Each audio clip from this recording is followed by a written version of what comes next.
தேசிய மருத்துவர்கள் தினத்தை முன்னிட்டு மக்கள் போற்றும் மருத்துவர் விருது வழங்கும் விழா.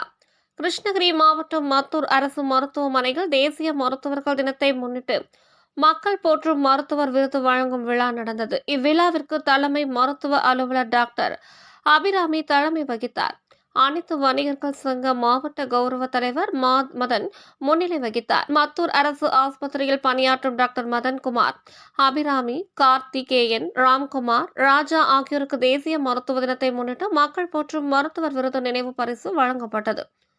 கிருஷ்ணகிரி மாவட்ட அனைத்து வணிகர் சங்க துணைத் தலைவர் உமாபதி, ஊத்தங்கரை பழைய மாணவர் சங்க செயலாளர் சதீஷ் பாபு, பொறுப்பாளர்கள் செல்வம், வெங்கடேசன், மத்தூர் வணிகர் சங்க பொறுப்பாளர்கள் சரவணன், பாஸ்கர், எம்.ஆர். அன்பு, துரை ஆகியோர் கலந்து கொண்டு டாக்டர்களை வாழ்த்தினர். அரசு மருத்துவமனை செவிலியர்கள் தில்லைக்கரசி, தமிழ்ச்செல்வி, தேவிப்பிரியா, ராஜ்குமார், நித்யா, சந்தியா, நிவேதா, அர்ச்சியா, மனோ, ரஞ்சிதம், சவானா, வினோத் உட்பட பணியாளர்களுக்கு நினைவு பரிசு வழங்கப்பட்டது. அனைத்து வணிகர் சங்க பொறுப்பாளர்கள் மற்றும் பொதுமக்கள் கலந்து கொண்டனர்.